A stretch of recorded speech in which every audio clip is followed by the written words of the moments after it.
إن الحمد لله نحمده ونستعينه ونستغفره ونعوذ بالله من شرور أنفسنا وسيئات أعمالنا من يهده الله فلا مضل له ومن يضلله فلا هادي له وأشهد أن لا إله إلا الله وحده لا شريك له وأشهد أن محمدًا عبده ورسوله أرسله بالحق بشيرا ونذيرا بين يدي الساعة من يطع الله ورسوله فقد رشد ومن يعصيهما فإنه لا يضر إلا نفسه ولا يضر الله شيئا. أما بعد فإن خير الحديث كتاب الله وخير الهدي هدي محمد صلى الله عليه وسلم وشر الأمور محدثاتها وكل محدثة بدعة وكل بدعة ضلالة وكل ضلالة في النار. فأعوذ بالله السميع العليم من الشيطان الرجيم. بسم الله الرحمن الرحيم.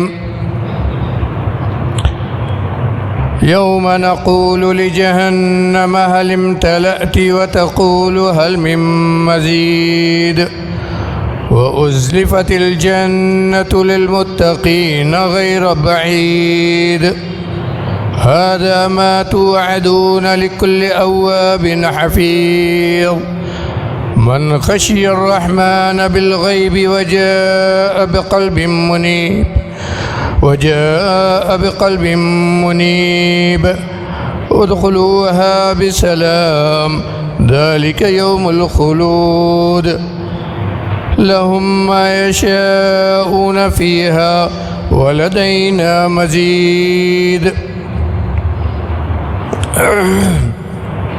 وقال جل شأنه يا أيها الذين آمنوا اتقوا الله وقولوا قولا سديدا يصلح لكم أعمالكم ويغفر لكم ذنوبكم ومن يطع الله ورسوله فقد فاز فوزا عظيما. معزز حاضرین، دینی بھائیوں، نوجوان احباب، اسلامی ماں اور بہنوں،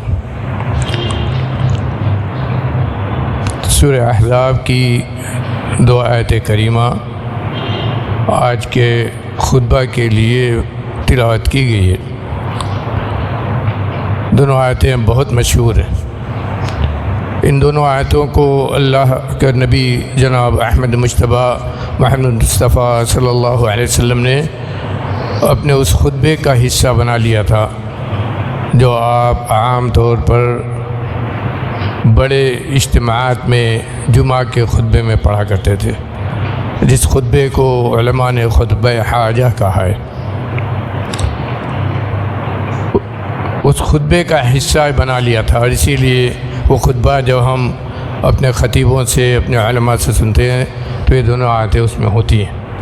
اس سے اس آیت کے مضمون، اس آیت میں اللہ نے جو بیان کیا ہے اس کی اہمیت معلوم ہوتی ہے. آئیے آج کے خطبے میں انہی دونوں آیتوں کے تعلق سے کچھ باتیں بیان کی جائیں. ان میں اللہ رب العالمین نے ہم مسلمانوں کو کامیابی کا راز بتایا. سب سے بڑی کامیابی جو اللہ کے ہے وہ کیسے حاصل ہوگی. یا ایھا الذین آمنوا اتقوا اللہ وقولوا قولا سدیدا. اے ایمان والو، اللہ کا تقوی اختیار کرو اور صحیح درست بات کہو. یصلح لکم اعمالکم ویغفر لکم ذنوبکم. اللہ تعالیٰ تمہارے اعمال کی اصلاح کر دے گا اور تمہارے گناہوں کو بخش دے گا. ومن یطع اللہ ورسولہ فقد فاز فوزا عظیما. اور جو اللہ اور اس کے رسول کی اطاعت کرے گا تو وہ بہت بڑی، بہت عظیم کامیابی کے ساتھ سرفراز ہوگا، اسے بہت بڑی کامیابی حاصل ہوگی۔ دو تین چیزیں اللہ نے جن کا حکم دیا ہے، اور انہی چیزوں پر ہمارے اعمال کی اصلاح کی دان بردار، اللہ کے یہاں بخشش اسی سے ملے گی، کامیابی اسی سے ملے گی۔ یا ایھا الذین آمنوا اتقوا اللہ، تمام مسلمانوں، مرد عورت سب کو اللہ نے حکم دیا ہے، جو بھی لوگ اپنے آپ کو ایمان والا کہتے ہیں، جو بھی لوگ اپنے آپ کو ایمان والا کہتے ہیں، جہاں بھی رہتے ہوں، مرد ہوں یا عورت، سب کو اللہ نے حکم دیا ہے کہ اللہ کا تقوی اختیار کرو۔ اس تقوی کو ہم بہت سنتے ہیں، یہ ایمان کا جز ہے۔ ایک مومن کے لیے تقوی کی اہمیت کیا ہے؟ اللہ نے اس کی وصیت کی ہے، وَلَقَدْ وَصَّيْنَا الَّذِينَ أُوتُوا الْكِتَابَ مِنْ قَبْلِكُمْ وَإِيَّاكُمْ أَنِ اتَّقُوا اللَّهَ۔ اللہ نے تم سے پہلے جو اہل کتاب گزرے، جو مسلمان امتیں گزری، جن کے بیچ میں انبیاء آئے، ان سب کو، یعنی انبیاء کو بھی اور ان کے امتوں کو جو ان کے اوپر ایمان لائے، ان سب کو، اور تم کو بھی، یعنی تمہارے نبی اور تم سب کو اللہ نے یہ وصیت کی ہے۔ وصیت سوچیے کتنی اہم چیز ہوتی ہے۔ اللہ نے وصیت کی ہے کہ اللہ کا تقوی اختیار کرو، اللہ کی خشیت اختیار کرو، اللہ کا خوف اپنے اندر پیدا کرو۔ تقوی حقیقت میں ایمان کا جز ہے۔ تقوی کی سب سے اچھی تعریف، جسے شیخ الاسلام ابن تیمیہ، علامہ ابن قیم، علامہ ابن کثیر، اس سب لوگوں نے کہا سب سے اچھی جامع بات جو تقوی کے سلسلے میں کہی گئی وہ کیا ہے؟ طلق بن حبیب پائے کے تابعی ہیں، وہ کہتے ہیں کہ التقوی ان تعمل بطاعت اللہ علی نور من اللہ ترجو ثواب اللہ۔ کہتے ہیں تقوی یہ ہے کہ آدمی اللہ کی اطاعت کے جتنے اعمال ہیں، جو بھی عمل ہے جن میں اللہ کی اطاعت ہے، جو بھی عمل ہے جن کو اللہ نے کرنے کا حکم دیا ہے، جو بھی عمل ہے جن کو اللہ نے نیکی، بھلائی، خیر کہا ہے، جن باتوں کے کرنے کا اللہ نے حکم دیا ہے، ان تمام پر آدمی عمل کرے علی نور من اللہ، اللہ کے نور کی بنیاد پر۔ اللہ کا نور کیا ہے؟ اللہ کی کتاب اور نبی صلی اللہ علیہ وسلم۔ اللہ نے جو ہدایت بھیجی ہے اپنی کتاب و سنت میں، یہی نور ہے۔ کہا اس نور کی بنیاد پر، رسم و رواج کی بنیاد پر نہیں ہے، آباء و اجداد کے اعمال کی بنیاد پر نہیں ہے، دنیا میں دیکھ کر بھلائی جسے کہہ دیا جائے اس کی بنیاد پر نہیں ہے۔ اللہ نے جس کو اطاعت کہا ہے، اللہ نے جس کو اطاعت اور بھلائی، نیکی کہا ہے، کرنے کا حکم دیا ہے، ان کو کیا جائے اعلیٰ نور من اللہ۔ اور صرف یہی نہیں، ترجو ثواب اللہ، اس وجہ سے کہ تم کو اللہ کے ثواب کی امید ہے۔ یہ امید ہے کہ ہم یہ عمل کریں گے، یہ نیکی کریں گے اور یہ بھلائی کریں گے، اللہ کے کہنے پر عمل کریں گے تو کیا ہوگا؟ اللہ کا ثواب حاصل ہوگا، اللہ کی طرف سے ثواب حاصل ہوگا۔ اور دوسری طرف، صرف ایک طرف نہیں، دوسری طرف کیا ہے؟ وَأَن تَتْرُكَ مَعْصِيَةَ اللَّهِ عَلَى نُورٍ مِّنَ اللَّهِ تَخَافُ عِقَابَ اللَّهِ۔ کہا کہ دوسری طرف جتنی معاصی ہیں، جتنی نافرمانی کا کام ہے، جن چیزوں کے کرنے سے اللہ نے منع کیا ہے، ان سب کو چھوڑ دے آدمی، ان سے بچے، پرہیز کرے، ان سے دور رہے، اللہ کے نور کی بنیاد پر۔ تخاف عقاب اللہ، تم کو اللہ کا خوف ہو، اس ڈر سے کہ اگر یہ کام کریں گے تو اللہ کا عقاب لگے گا، اللہ کی سزا آئے گی، دنیا میں بھی اللہ کی سزا مل سکتی ہے اور آخرت میں بھی۔ اللہ کے عقاب کے ڈر سے آدمی تمام برائیوں کو چھوڑے علی نور من اللہ۔ یہ کہتے ہیں بہت سب سے جامع بات تقوی کے سلسلے میں ہی۔ تقوی کی سب سے بڑی نشانی میرے بھائیوں یہ نماز ہے، 5 وقتہ نماز، اور اس کو مساجد میں، مسجدوں میں ادا کرنا ہے، چھوڑ کر گھر پر نہیں۔ کہا کہ مسجدوں میں نماز کو، 5 وقتہ نماز کو ادا کرنا، یہ تقوی کی سب سے بڑی نشانی، سب سے پہلی علامت۔ کیوں؟ اس لیے کہ اسی کے بارے میں سب سے پہلے پوچھا جائے گا۔ نماز کی اہمیت، نماز باجماعت، مسجد میں نماز باجماعت ادا کرنے کی اہمیت صحابہ کرام کے ہاں کیا تھی؟ عبداللہ بن مسعود کے اس قول کو ضرور یاد کرنا چاہیے جو کئی بار ہم آپ سن چکے ہیں۔ وہ کہتے ہیں کہ منصر رہو، جس کو یہ بات پسند ہو کہ کل جب اللہ سے وہ ملاقات کرے گا، جب کل دوسری دنیا میں جا کر اللہ سے ملاقات کرے گا تو مسلمان ہونے کی حالت میں وہ اللہ سے ملاقات کرنا پسند کرتا ہے، تو اسے چاہیے کہ ان 5 وقت کی نمازوں کو اس جگہ جا کر ادا کرے، اس جگہ ادا کرنے کی محنت کرے جہاں سے نماز کی آواز دی جاتی ہے۔ کہاں؟ مسجدوں سے۔ اس جگہ جا کر ادا کرنے کی کوشش کرے جہاں سے نماز کی اذان دی جاتی ہے۔ کیوں؟ اس لیے کہ اللہ نے اپنے نبی کے لیے ہدایت کے راستے متعین کر دیے ہیں۔ فإن اللہ شرع لنبیہ سنن الہدیٰ، ہدایت کے جو راستے ہیں وہ سب کے سب اللہ نے اپنے نبی کے اوپر اتار دیے، ان کو بتا دیے، اور کہتے ہیں کہ ہدایت کے راستوں ہی میں سے یہ ہے کہ نماز کو، پنجگانہ نماز کو اس جگہ ادا کیا جائے جہاں سے آواز دی جاتی ہے، ان مساجد میں ادا کیا جائے جہاں سے نماز کی اذان ہوتی ہے۔ اور یہی نہیں، آگے کہتے ہیں کہ یہ بھی یاد رکھو کہ اگر نماز کو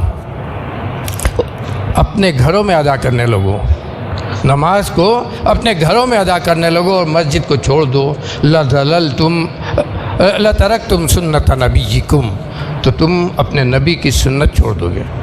یعنی نبی کی سنت کیا ہے؟ نماز پنجگانہ کو مسجد میں ادا کیا جائے۔ کہا کہ نبی کی سنت چھوڑ دو گے، اور اگر نبی کی سنت چھوڑ دی تو گمراہ ہو جاؤ گے۔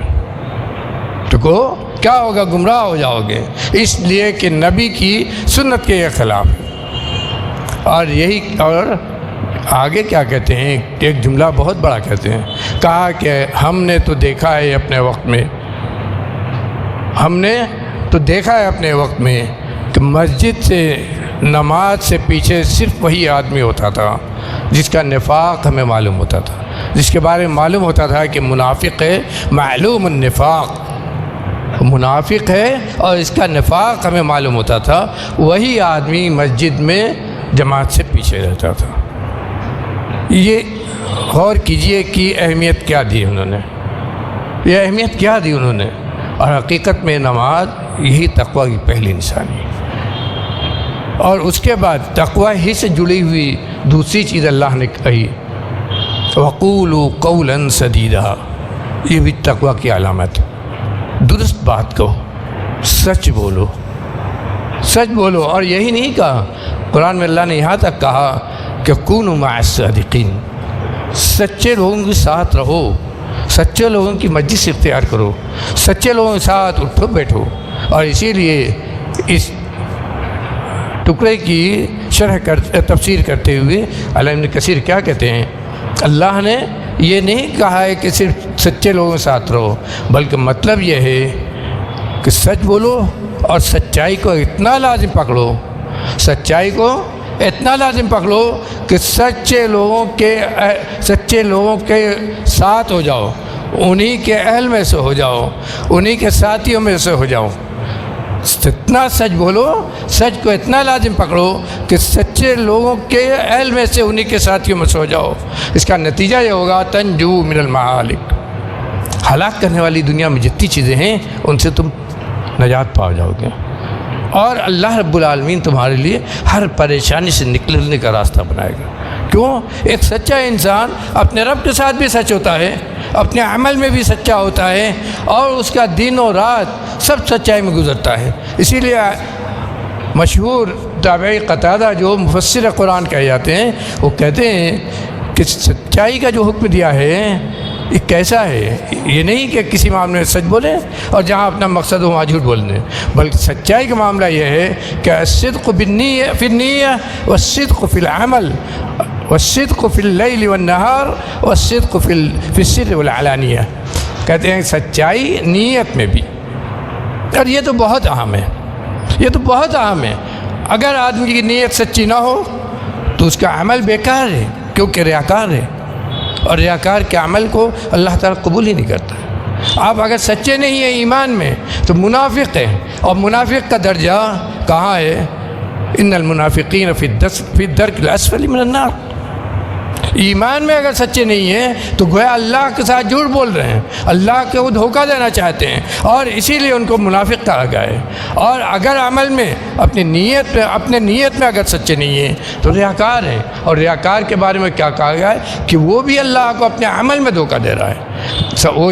وہ کیا دکھا رہا ہے کہ ہم اللہ کی مرضی، اس کی خوشنودی کے لیے عمل کر رہے ہیں، جبکہ وہ اس معاملے جھوٹا ہے، اور اسی لیے ریاکار کے عمل کو قبول نہیں کیا گیا ہے۔ اور ہم نے آپ نے 12 سنا ہے کہ ریاکار کا ہر عمل اللہ کے ہاں پھینک دیا جائے گا، جتنا بھی عظیم عمل ہو، جتنا بھی عظیم عمل اس نے کیا ہو، اللہ کے ہاں ریاکاری والا عمل قبول نہیں ہوتا ہے، رد کر دیا جائے گا۔ قیامت کے دن بڑی بڑی نیکیاں لے کر آئے گا، لیکن اس سے اس کو نجات نہیں ہوگی۔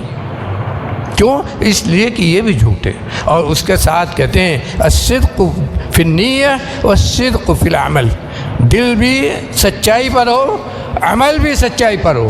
اور یہی نہیں، دن میں بھی آپ سچے ہوں، رات میں بھی سچے ہوں، اور اسی طرح کھلے عام بھی سچے ہوں، کسی سے بات کر رہے ہیں تو وہاں بھی سچے ہوں، اور اپنے تنہائی میں بھی سچے ہوں۔ تقویٰ صرف ظاہری طور پر نہ ہو، تقویٰ صرف دکھائے میں نہ ہو، سچائی صرف دکھاوے میں نہ ہو، بلکہ تنہائی میں جب اللہ صرف آپ کو دیکھ رہا ہے، اس وقت اللہ کا خوف ہو، اور اس وقت آپ سچے ہوں۔ اس وقت آپ کیا دیکھ رہے ہیں موبائل میں، وہ آپ سوچیں کہ ہم سچے ہیں یا کہ ہم جھوٹے ہیں۔ ہم جو موبائل میں دیکھ رہے ہیں یہ سچائی ہے کہ جھوٹ ہے، وہیں آپ اپنے کو تول لیں کہ ہم تقوی شعار ہیں یا جھوٹے ہیں۔ اور اسی لیے اللہ نے کہا ہے کہ یہ دونوں چیزیں ایسی ہیں کہ اللہ رب العالمین ان کے ذریعے عمل کی اصلاح کر دیتا ہے۔ سچائی کتنی بڑی چیز ہے۔ نبی کریم صلی اللہ علیہ وسلم فرمایا کہ علیکم بالصدق فإن الصدق يهدي إلى البر وإن البر يهدي إلى الجنة ولا يزال الرجل يصدق حتى يكتب عند الله صديقا۔ اپنے اوپر سچائی کو لازم پکڑو۔ یہ تمام مسلمان مرد عورت سے کہا جا رہا ہے، اپنے اوپر سچائی کو لازم پکڑو، سچ بولتے رہو، جھوٹ مت بولو، سچ بولتے رہو، کیونکہ سچ یہ بھلائی کی طرف لے جاتا ہے۔ بر کہا ہے، بر عربی زبان میں ہر اس نیکی کو کہتے ہیں جس کا اللہ نے حکم دیا ہے۔ بر ہر اس عمل کو کہتے ہیں جو اللہ کے حکم سے نیکی ہے، جنت میں لے جانے والا عمل ہے، اس کو بر کہتے ہیں۔ کہا کہ سچائی ہر اس عمل کی طرف لے جاتی ہے جو عمل آپ کو جنت میں لے جائے گا۔ تمام نیکیاں سچائی کے اندر داخل ہیں۔ سوچیے، الصدق یہدی الی البر وَإِنَّ الْبِرَّ يَهْدِي إِلَى الْجَنَّةِ، اور بر بھلائی یہ جنت کی طرف لے جاتی ہے۔ اس کا راستہ سیدھا جنت اگر چاہتے ہیں تو بر کو اختیار کیجئے، اور بر اگر چاہتے ہیں تو سچ بولیے۔ وَلَا يَزَالُ الرَّجُلُ يَصْدُقُ، اور آدمی برابر اپنی زندگی میں سچ بولتا رہتا ہے، سچ کو لازم پکڑتا ہے، سچ ہی پر چلتا رہتا ہے، اس کا عمل، اس کی نیت، اس کا دن اور رات سب سچائی میں گزرتا ہے۔ حتیٰ یکتب عند اللہ صدیقا، یہاں تک کہ اللہ کا سچا صدیق لکھا جا سکتا ہے۔ صدیق حضرت ابوبکر رضی اللہ عنہ اس امت کے پہلے صدیق، اور صدیق کیوں ہوئے؟ بالکل جیسے کہا جائے کہ اندھا بھروسہ اپنے نبی پر۔ یہ کہا جاتا ہے کہ نبی نے کہا ہے تو بس یہ جاننے کی ضرورت نہیں کب کہا ہے، کہاں کہا ہے، اور کیسے کہا ہے نبی نے، معلوم ہو گیا تو ایمان پکا ہو گیا، اور یہ ہو گیا کہ نبی نے کہا ہے، اس پر عمل کرنا ہے۔ یہی صدیق، اسی لیے صدیق ان کو کہا گیا، اسی لیے ان کو صدیق کہا گیا۔ اور اس سچائی کے مقابل میں جو جھوٹ ہے یہ کتنا بڑا گناہ ہے، کہاں لے جاتا ہے آپ کو۔ اور فرمایا وَإِيَّاكُمُ الْكَذِبَ، اور جھوٹ سے بچو۔ وَإِنَّ الْكَذِبَ يَهْدِي إِلَى الْفُجُورِ وَإِنَّ الْفُجُورَ يَهْدِي إِلَى النَّارِ وَلَا يَزَالُ الرَّجُلُ يَكْذِبُ حَتَّى يُكْتَبَ عِندَ اللَّهِ كَذَّابًا، اور جھوٹ سے بچو، کیونکہ جھوٹ یہ برائی کی طرف لے جاتا ہے، جھوٹ یہ برائی کی طرف لے جاتا ہے، فجور کی طرف لے جاتا ہے۔ تمام گناہوں کی جڑ یہی جھوٹ ہے۔ جھوٹ یہی تمام گناہوں کی جڑ ہے، چاہے آپ کسی کو دھوکہ دیں، چاہے آپ چغلی کھائیں، چاہے آپ بہتان کسی پر لگاتے ہیں، چاہے آپ کسی کے ساتھ معاملے میں دھوکے بازی کرتے ہیں، یہ سب کے سب جھوٹ ہی کی بنیاد ہے۔ جھوٹ اگر آدمی نہیں بولے گا تو برائی اس سے نہیں ہوگی۔ یہ تمام برائیاں جو آج معاشرے میں پھیلی ہوئی ہیں، یہ صرف اور صرف جھوٹ کی وجہ سے ہے۔ اگر آدمی سچائی کو لازم پکڑ لے تو یہ برائیاں نہیں ہوں گی، اور اسی لیے اس برائی کی انتہا کہاں ہے؟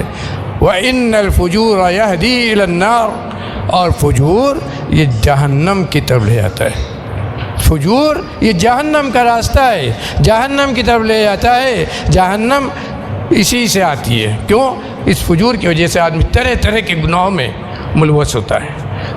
جھوٹ بولتا ہے تو فجور کی طرف جاتا ہے، اور فجور جب لازم ہو جاتا ہے تو جہنم کی طرف جاتا ہے، اور آدمی برابر جھوٹ بولتا رہتا ہے، جھوٹ ہی کو لازم پکڑ لیتا ہے، جھوٹ ہی اس کی زندگی کا حصہ بن جاتا ہے، یہاں تک کہ اللہ کیا کذاب لکھ دیا جاتا ہے، جھوٹ بولنے والا لکھ دیا جاتا ہے اسے۔ اسی لیے کہا اللہ نے کہ یصلح لکم اعمالکم، اگر یہ دو چیزیں پکڑ لو گے، تقوی اور راست بازی، جو سچائی جو ایمان کا حصہ ہے، تو اللہ کی طرف سے ضمانت ہے کہ تمہارے عمل کی اصلاح ہو جائے گی، تمہارے عمل کی اصلاح ہو جائے گی، تمہارا عمل درست ہو جائے گا۔ جس کے لیے دعائیں کرتے ہو کہ عمل میں اصلاح ہو جائے، یہ اللہ نے ضمانت لی ہے کہ دو چیزیں اگر آ گئیں تو اللہ تمہارے عمل کی اصلاح کر دے گا۔ اور اگر بشری تقاضے کی بنیاد پر غلطیاں ہوتی ہیں، گناہ ہو جاتا ہے، تو کیا ہوگا؟ یغفر لکم ذنوبکم، یہ بھی ضمانت ہے کہ تمہارے تمام گناہوں کو اللہ معاف کر دے گا۔ کیوں؟ اللہ نے نیکی کے ساتھ اور جن چیزوں کا عمل کرنے کا حکم دیا ہے، انہی کے ساتھ یہ جوڑ رکھا ہے کہ ہر قدم پر آپ کا گناہ معاف ہوگا، ہر نیکی کے ساتھ گناہ معاف تو ہیں۔ ان الحسنات یذہبن السیئات، یہ اللہ نے اصول بنایا ہے کہ نیکی کرو، گناہ خود معاف ہو جائے گا۔ کچھ بھی اللہ نے اس کے لیے آپ کو توبہ کرنے کو بھی نہیں کہا ان الحسنات یذہبن السیئات، نیکی اگر کرتے رہو گے تو گناہ خود بخود معاف ہوتا رہے گا۔ اس کے لیے اللہ نے کچھ توبہ کرنے کو نہیں کہا کہ نیکی اگر کرو گے، نیکی کے راستے پر رہو گے تو خود ہی اللہ کے ہاں معافی تمہیں ملے گی۔ اور اس کے بعد اللہ نے کامیابی کی جو راہ ہے ہمارے لیے، وہ اللہ نے متعین کر دی۔ وَمَن يُطِعِ اللَّهَ وَرَسُولَهُ فَقَدْ فَازَ فَوْزًا عَظِيمًا، اور جو اللہ اور اس کے رسول کی اطاعت کرے گا، اللہ وہ بہت بڑا کامیاب ہے۔ اللہ اس کے رسول کی اطاعت یہ بالکل عام سی چیز، اور اس کے لیے ضروری ہے کہ آدمی کتاب و سنت کی معلومات رکھے، جانے کہ اللہ کا کیا حکم ہے اور نبی کا کیا حکم ہے۔ اطاعت کہا ہے، جو اللہ اور اس کے رسول کی اطاعت کرے گا، اطاعت میں ساری نیک اعمال داخل، اور اسی کو نبی کریم صلی اللہ علیہ وسلم نے ہدایت کہا ہے۔ کہا ترکتکم علی المحجۃ البیضاء لیلھا کنہارھا لا یزیغ عنھا الا ہالک، کہا کہ تم کو میں دنیا سے جا رہا ہوں،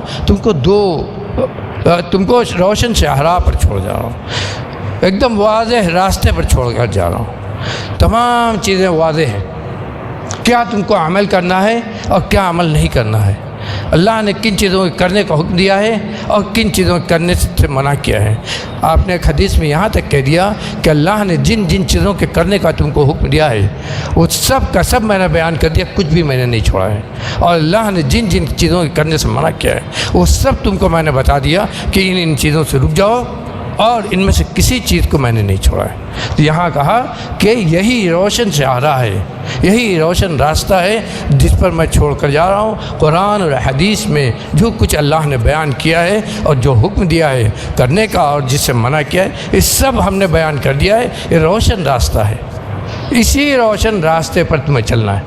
ترکتکم علی المحجۃ البیضاء لیلھا کنہارھا، اس کی رات اس کے دن کی طرح بالکل کھلی ہوئی ہے، اس کو جانو اور اس پر عمل کرو، اور اللہ کی اطاعت اور فرما برداری اسی میں تمہارے لیے، اسی کو کرتے رہو، اور اسی کو اللہ نے اپنی محبت کا راستہ بتلایا ہے۔ قل ان کنتم تحبون اللہ فاتبعونی یحببکم اللہ، قل ان کنتم تحبون اللہ فاتبعونی یحببکم اللہ، اے نبی آپ کہیے کہ اگر تم اللہ سے محبت کرتے ہو، قل ان کنتم تحبون اللہ، اللہ سے محبت کرنے والے ہو، ایمان والے ہو، اللہ سے اپنے آپ کو جوڑتے ہو، اللہ پر عقیدہ رکھتے ہو اور اسی کی محبت تمہارے دل میں ہے، تو کیا کرنا ہوگا؟ میری اتباع کرو۔ جو راستہ میں نے بتلایا ہے، جو دین میں نے تم کو دیا ہے، جو اللہ کی شریعت میں نے تمہارے سامنے بیان کی ہے قرآن میں اور حدیث میں، اسی کی اتباع کرو۔ اس کی اتباع کرو گے کیا ہوگا؟ یحببکم اللہ، اللہ تم سے محبت کرنے لگے گا۔ اللہ کی محبت اسی سے حاصل ہوگی اور یہی کامیابی کی راہ ہے۔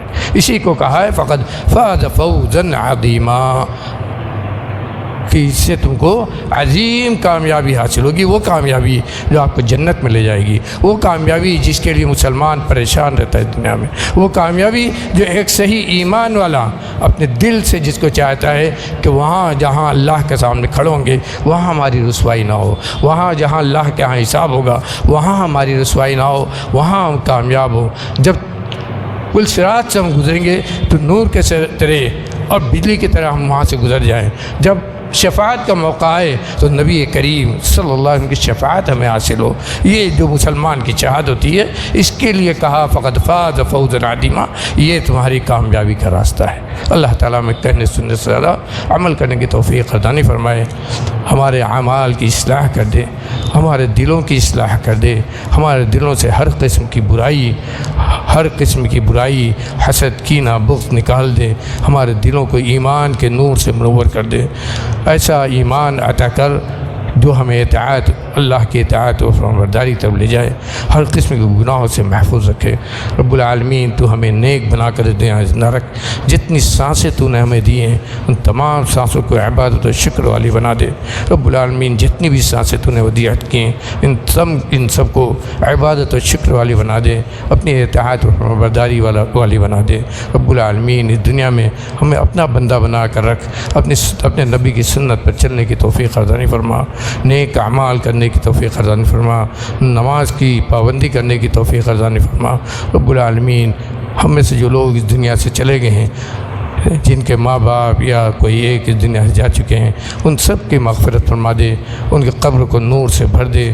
رب العالمین ہم سب کی تو مغفرت فرما دے، ہمارے چھوٹے بڑے مرد عورت سب کی مغفرت فرما دے، ہم کو دین پر چلنے والا بنا، جب تک دنیا میں زندہ رکھ، اسلام پر، دین توحید پر قائم دائم رکھ، اور جب اس دنیا سے جانے کا وقت آئے رب العالمین تیرا کلمہ لا الہ الا اللہ ہماری زبان پر ہو۔ اقول قولی ھذا واستغفر اللہ لی ولکم ولسائر المسلمین من کل ذنب فاستغفروہ انہ هو الغفور الرحیم۔